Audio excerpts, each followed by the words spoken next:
নমস্কার, আমি মনীষা এবং আপনারা দেখছেন ইগল একাডেমি। সঠিক তথ্য, সম্পূর্ণ তথ্য।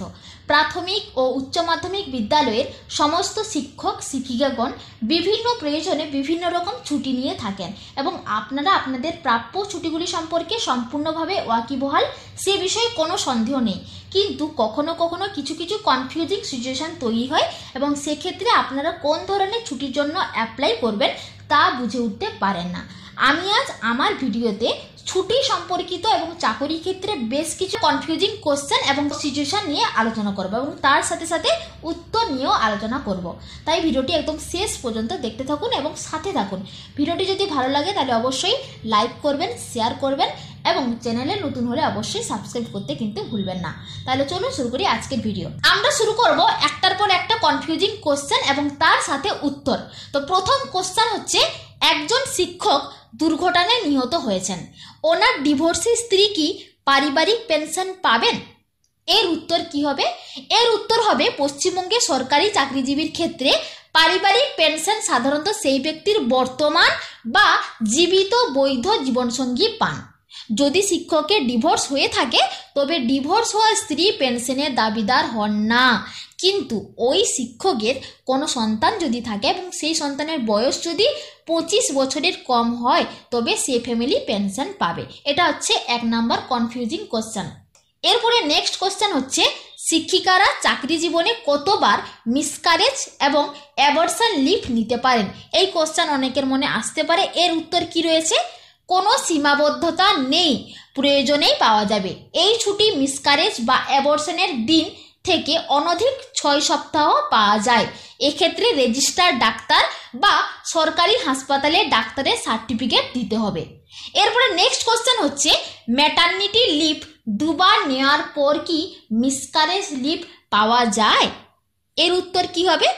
এর উত্তর হবে, দেখুন, হ্যাঁ, 2 বার ম্যাটারনিটি লিভ নেওয়ার পরও মিসক্যারেজ লিভ নেওয়া যায়।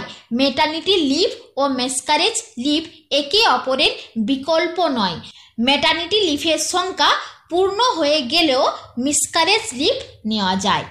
এরপরে নেক্সট কোশ্চেন, মিসক্যারেজ হওয়ার আগে যদি কেউ ছুটিতে থাকেন সেক্ষেত্রে কি ছুটি হবে? নিজের জমা ছুটি থেকে ওই ছুটি নিতে হবে। ছুটি না থাকলে বিনা বেতনে ছুটি হবে। নেক্সট কোশ্চেন রয়েছে যে, ইসি ক্যাটাগরিতে নিযুক্ত শিক্ষক কি জেনারেল ক্যাটাগরির শিক্ষকের সাথে মিউচুয়াল ট্রান্সফার করতে পারবেন? এরকম যদি কোশ্চেন থাকে আপনার মনে, তাহলে উত্তর কি? উত্তর হবে না, আপনি ট্রান্সফার করতে পারবেন না। এরপরে নেক্সট কোশ্চেন, একজন শিক্ষকের বিএড আছে আর একজনের নেই, এনাদের মধ্যে মিউচুয়াল ট্রান্সফার কি করতে পারবেন ওনারা?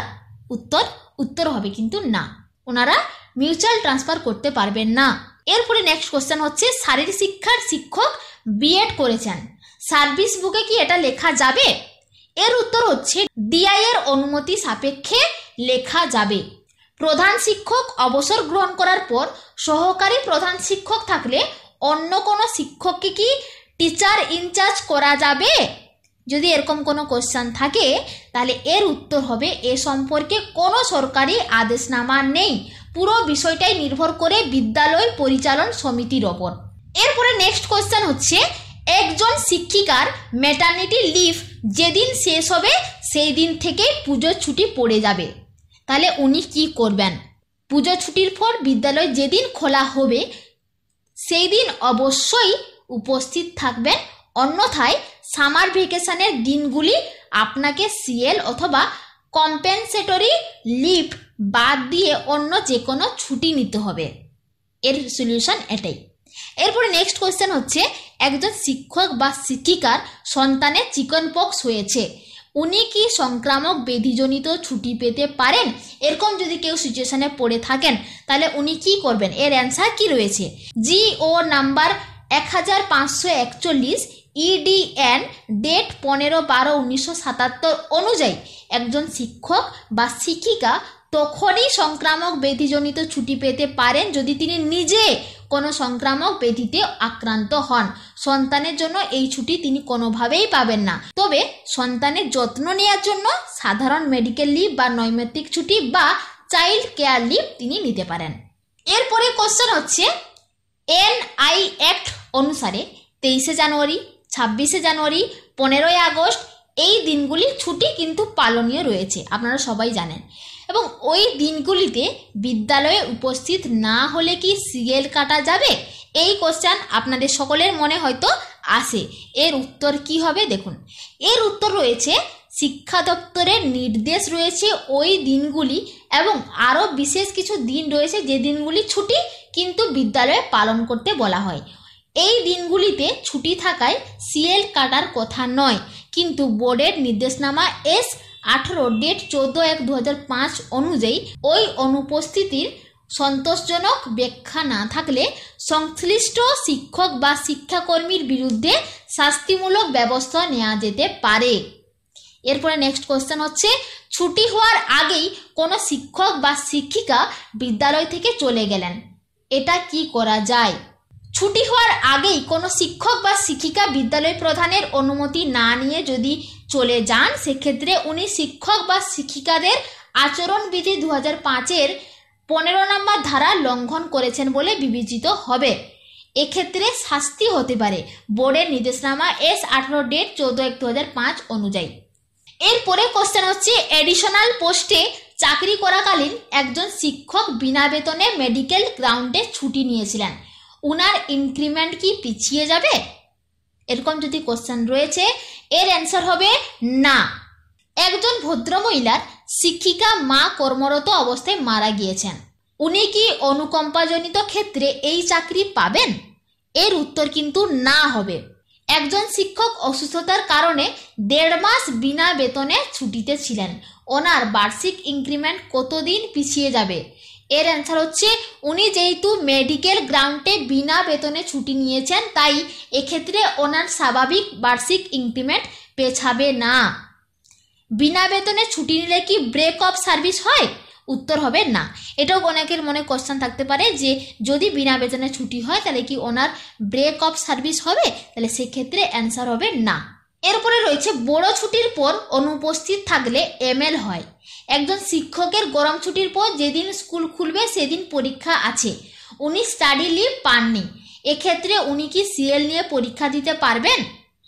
এর উত্তর হচ্ছে, যেহেতু পরীক্ষার জন্য এমএল অনুমোদন হয় না, তাই ওই দিন উনি হাফ পে লিভ বা কমিউটেড লিভ নিয়ে পরীক্ষা দিতে পারেন। এরপরে কোশ্চেন রয়েছে, বিদ্যালয় কর্তৃপক্ষ শিক্ষক শিক্ষিকাদের জন্য কোনো নির্দিষ্ট ড্রেস কোডের নির্দেশ দিতে পারে? এর অ্যান্সার হচ্ছে, মধ্যশিক্ষা পর্ষদের আচরণবিধি 2005-এর 10 নম্বর ধারায় বলা আছে, সংশ্লিষ্ট বিদ্যালয়ে যদি কোনো ড্রেস কোড থাকে তা মানতে শিক্ষক বা শিক্ষিকা বা শিক্ষাকর্মীরা বাধ্য।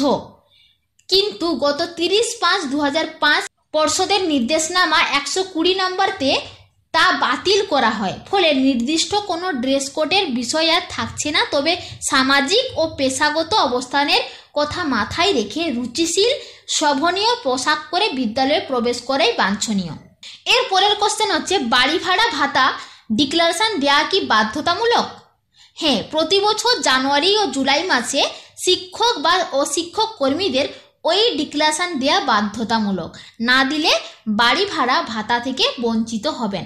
এরপরে কোশ্চেন হচ্ছে, স্বামী স্ত্রী দুজনে শিক্ষকতা করেন, উভয়ের কর্মস্থলের দূরত্ব 390 কিলোমিটার, ওনারা কি 6000 টাকার বেশি পেতে পারেন? এর অ্যান্সার হচ্ছে, জিও নম্বর 538 AC ডেট 24/10/2007 অনুযায়ী কর্মরত শিক্ষক বা শিক্ষিকা দম্পতি যদি একই এলাকায় বা শহরে কর্মরত না হন এবং তাদের কর্মস্থলের মধ্যে যথেষ্ট দূরত্ব থাকে, যেমন 390 কিলোমিটার, তাহলে উভয়ে তাদের নিজ নিজ কর্মস্থলের জন্য পৃথকভাবে HR পেতে পারেন। এর জন্য নির্দিষ্ট পদ্ধতিতে DI বা AC মারফত স্কুল এডুকেশন ডিপার্টমেন্টের অনুমোদন সাপেক্ষে। এরপরে নেক্সট কোশ্চেন, একজন শিক্ষক চাকুরির প্রথম বছরে 5 দিন মেডিকেল গ্রাউন্ডে ছুটির জন্য আবেদন করেন, মেডিকেল লিভ জমা না থাকায় স্কুল বিনা বেতনে ছুটি দেয়। এখন উনার লিভ অ্যাকাউন্টে 15টি ছুটি জমেছে, উনি কি 5 দিনের কাটা বেতন ফেরত পেতে পারেন? এর উত্তর হচ্ছে, বিদ্যালয়ের মাধ্যমে উপযুক্ত নথিসহ মধ্যশিক্ষা পর্ষদে আবেদন করতে হবে। এক্ষেত্রে সাধারণত ওই 5 দিন ছুটি এখনও জমানো 15টি ছুটি থেকে অ্যাডজাস্ট করে দেওয়া হয়ে থাকে। এরপরে নেক্সট কোশ্চেন, শারীরশিক্ষার একজন শিক্ষক কতদিন অন ডিউটি পেতে পারেন খেলাধুলার জন্য? এর অ্যান্সার হচ্ছে ডিরেক্টর অফ ফিজিক্যাল এডুকেশন বা জেলা শারীরশিক্ষা আধিকারিক দ্বারা ওই শিক্ষককে অধিগ্রহণ বা রিকুইজেশন করা হয় এই মর্মে যে উনি জেলা বা রাজ্য স্কুল স্পোর্টসের কাজে যুক্ত আছেন, সেক্ষেত্রে ওই অধিগ্রহণের সময়কালটি অন ডিউটি হিসেবে গণ্য করা হবে। এর পরের কোশ্চেন, স্নাতক স্তরে 43% নম্বর থাকায় একজন শিক্ষক বিএড করতে পারছেন না, ওনার ইনক্রিমেন্ট কি হবে? এর অ্যান্সার রয়েছে চাকরি ক্ষেত্রে যুক্ত হবার পর আনট্রেন্ড হিসাবে 4টি ইনক্রিমেন্ট পাবেন, তারপর ইনক্রিমেন্ট বন্ধ থাকবে। যেদিন ওনার চাকরি 11 বছর পূর্ণ হবে সেদিন থেকে আবার ইনক্রিমেন্ট চালু হবে। নেক্সট কোশ্চেন, এক স্কুল থেকে অন্য স্কুলে ট্রান্সফার হয়ে গেলে জিপিএফ এর টাকা কিভাবে হস্তান্তরিত হবে? এটা একটা গুড কোশ্চেন। এর অ্যান্সার কি হবে? প্রথম স্কুল থেকে নির্দিষ্ট পদ্ধতিতে আবেদনের ভিত্তিতে সংশ্লিষ্ট এআই অফ স্কুলস ওই শিক্ষকের আপ টু ডেট পিএফ এর সুদ সহ হিসেব কষে ডিমান্ড ড্রাফট বা চেক দেবেন ওই শিক্ষকের নামে বা প্রথম স্কুলে নিয়োগকর্তার নামে। এরপর প্রথম স্কুল ওই শিক্ষককে তার প্রাপ্য টাকা ক্যাশ বা চেক মারফত দেবে। ওই টাকা নতুন স্কুলের পিএফ অ্যাকাউন্টে ট্রেজারির মাধ্যমে জমা হবে। যদি উভয় বিদ্যালয় একই ডিআই এর অধীনে হয় তাহলে ড্রাফট বা কেস পাওয়া যাবে না, ডিআই এর মাধ্যমে ট্রেজারিতে জানাতে হবে টাকা ট্রান্সফারের জন্য। এরপরে নেক্সট কোশ্চেন, একজন শিক্ষকের 21 বছর চাকরি হয়ে গেছে, উনি কি স্বেচ্ছাবসর নিতে পারেন? তাহলে কি ফুল পেনশন ও গ্র্যাজুইটি পাবেন? এর অ্যান্সার হচ্ছে ন্যূনতম 20 বছর চাকরিকাল হলেই স্বেচ্ছাবসর নেওয়া যায়। এক্ষেত্রে উনি ফুল পেনশন পাবেন। ফুল গ্র্যাজুইটি পেতে হলে 33 বছর চাকরিকাল হতে হবে। উনি 21 বছরের জন্য আনুপাতিক হারে গ্র্যাজুইটি পাবেন, কিন্তু কখনোই 6 লক্ষ টাকার বেশি নয়। নেক্সট কোশ্চেন, প্রাথমিক শিক্ষক হিসেবে 9 বছর চাকরি করার পর এসএসসি মারফত হাই স্কুলে শিক্ষক পদে যোগ দিলেন। প্রাথমিক বিদ্যালয়ে চাকরিকাল কি পেনশন ইত্যাদির ক্ষেত্রে ধরা হবে? অ্যান্সার হচ্ছে সমস্ত প্রামাণ্য নথি ঠিক থাকলে ওই সময়কালটি কেবলমাত্র পেনশনের ক্ষেত্রেই ধরা হবে। প্রাথমিক শিক্ষক হিসেবে কয়েক বছর চাকরি করার পর এসএসসি দিয়ে মাধ্যমিক বিদ্যালয়ে যোগ দিলে সার্ভিসের ধারাবাহিকতা বজায় থাকবে? এর অ্যান্সার বজায় থাকবে। এক্ষেত্রে প্রাথমিক বিদ্যালয়ের শিক্ষক পদে ইস্তফা দেবেন ও সেই সার্কেলের এসআই মারফত পদত্যাগের পত্র জেলা প্রাথমিক শিক্ষা সংসদের সভাপতির কাছে অনুমোদনের জন্য পাঠাতে হবে। সেখান থেকে রিলিজ অর্ডার নিয়ে নতুন বিদ্যালয়ে যোগ দেবেন। প্রাইমারি ডিআইকে দিয়ে সার্ভিস বুক কাউন্টার সাইন করিয়ে নিয়ে নতুন স্কুলে জমা দেবেন। এরপরে নেক্সট কোশ্চেন, একজন শিক্ষক বিদ্যালয়ে যেতে গিয়ে দুর্ঘটনায় পা ভাঙেন, ডাক্তারবাবু ওনাকে 2 মাস বিশ্রাম নিতে বলেন। এক্ষেত্রে উনি কি কোনো স্পেশাল লিভ নিতে পারেন? পেতে পারেন, যদি ওনার সমস্ত জমানো লিভ শেষ হয়ে যায়। এক্ষেত্রে নির্দিষ্ট কাগজপত্র সহ বিদ্যালয় কর্তৃপক্ষের সুপারিশ সহ মধ্যশিক্ষা পর্ষদে পাঠাতে হবে। একজন মাধ্যমিক বিদ্যালয়ের সহকারী প্রধান শিক্ষক ছিলেন, বিদ্যালয়টি উচ্চ মাধ্যমিক হয়েছে, ওনার বেতন কি বৃদ্ধি পাবে? অ্যান্সার না, পাবে না। প্রধান শিক্ষকের ক্ষেত্রে একটি 3% ইনক্রিমেন্ট হবে ও গ্রেড পে 5600 টাকা হবে। নেক্সট কোশ্চেন, একজন শিক্ষকের স্ত্রী 498 এ ধারায় কেস করেন, ফলে ওই শিক্ষক মহাশয় 60 দিন স্কুলে যাননি। পরে হাইকোর্ট থেকে বেল নিয়ে চাকরিতে যোগদান করেন। এখন কেসটি মিটে গেছে, ওই 60 দিনের কি ছুটি হবে? যদি ওই শিক্ষক 60 দিন পুলিশ হেফাজতে থেকে থাকেন তবে ওই সময়কালের জন্য বিদ্যালয় কর্তৃপক্ষ ওনাকে সাময়িক বরখাস্ত করবেন, ফলে ওই সময়কালে উনি হাফ পে পাবেন। যদি উনি নির্দোষ প্রমাণিত হন তবে ওই 60 দিনের সময়কালে চাকরিরত বলে গণ্য হবে এবং মধ্যশিক্ষা পর্ষদের অনুমতি বলে পুরো বেতন পাবেন। এরপর নেক্সট কোশ্চেন, এসএসসি পাস করে চাকরি পাওয়া কোনো প্রধান শিক্ষক পুনরায় সহশিক্ষক পদে ফিরতে চান, সেক্ষেত্রে কি করণীয়?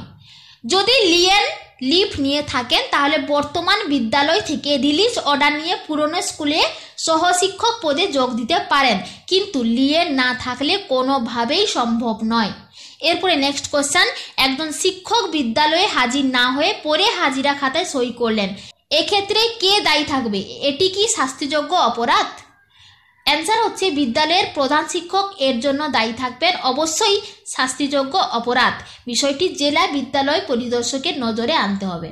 এরপরে নেক্সট কোশ্চেন, প্রধান শিক্ষক কর্তৃক ডাকা অভিভাবক সভায় উপস্থিত থাকা কি বাধ্যতামূলক? উপস্থিত থাকতে হবে এই মর্মে যদি প্রধান শিক্ষক বিজ্ঞপ্তি জারি করেন তবে থাকাটাই বাঞ্ছনীয়। যদি এক্ষেত্রে কেউ অনুপস্থিত হয় এবং তার অনুপস্থিতির ব্যাখ্যায় কর্তৃপক্ষ সন্তুষ্ট না হয়, সেক্ষেত্রে মধ্যশিক্ষা পর্ষদের অনুমোদন সাপেক্ষে শিক্ষক শিক্ষাকর্মীদের আচরণবিধির 12 নম্বর এবং 28 নম্বর ধারা অনুযায়ী শাস্তিযোগ্য ব্যবস্থা নিতে পারে। এরপরে কোশ্চেন হচ্ছে, একজন শিক্ষক বিদ্যালয়ে যোগদানের কতদিন পর তাদের প্রতিনিধির নির্বাচনে অংশগ্রহণ করতে পারবেন? এর অ্যান্সার হচ্ছে অন্তত 4 মাস চাকরি করার পর। এরপরে নেক্সট কোশ্চেন, কোনো সরকারি কর্মচারী কোনোভাবে কোনো ব্যবসা বা কোনো আর্থিক লাভের সাথে কি যুক্ত হতে পারেন? এর অ্যান্সার হচ্ছে পশ্চিমবঙ্গ সরকারি কর্মচারীদের জন্য পশ্চিমবঙ্গ সরকারি কর্মচারী আচরণ বিধি 1959 এবং পশ্চিমবঙ্গ সার্ভিস রুলস প্রযোজ্য। এই নিয়ম অনুযায়ী 1 নম্বর হচ্ছে ব্যবসা বা বাণিজ্যে যুক্ত হওয়া নিষিদ্ধ। আচরণবিধি 15 নম্বর অনুযায়ী কোনো সরকারি কর্মচারী সরকারের পূর্বানুমতি ছাড়া কোনো ব্যবসা বাণিজ্য বা অন্য কোনো বেসরকারি চাকরিতে যুক্ত হতে পারবেন না। 2 নম্বর হচ্ছে স্বার্থের সংঘাত নিষিদ্ধ। কোনো ব্যবসা বা আর্থিক লেনদেন যদি সরকারি দায়িত্বের পালনের সাথে সংঘাত সৃষ্টি করে তা সম্পূর্ণভাবে নিষিদ্ধ। 3 নম্বর হচ্ছে অন্য কোনো লাভজনক পদে থাকা নিষিদ্ধ। সরকারি কর্মচারী কোনো প্রাইভেট কোম্পানি বা সংস্থার বেতনভুক্ত পদে থাকতে পারবেন না যদি না সরকার থেকে অনুমতি নেওয়া হয়। কিছু ক্ষেত্রে সরকারি অনুমতির মাধ্যমে কিছু কাজ করা যেতে পারে, যেমন কৃষিকাজ, বই লেখা বা প্রকাশন, উত্তরাধিকারী সূত্রে পাওয়া সম্পত্তি থেকে আয় যেমন ভাড়া। এরপরে বিধি লঙ্ঘনের শাস্তি কি রয়েছে? যদি কোনো কর্মচারী ওই নিয়ম লঙ্ঘন করেন তবে তার বিরুদ্ধে শাস্তিমূলক ব্যবস্থা নেওয়া হতে পারে, যেমন বরখাস্ত বা চাকরি চলে যাওয়া। এই হচ্ছে সমস্ত শিক্ষক বা শিক্ষিকাগণের কনফিউজিং কিছু কোশ্চেন এবং তার সাথে অ্যান্সার। আমার আজকের ভিডিওটি এখানে শেষ করছি। দেখা হচ্ছে পরবর্তী ভিডিওতে। ভালো থাকবেন।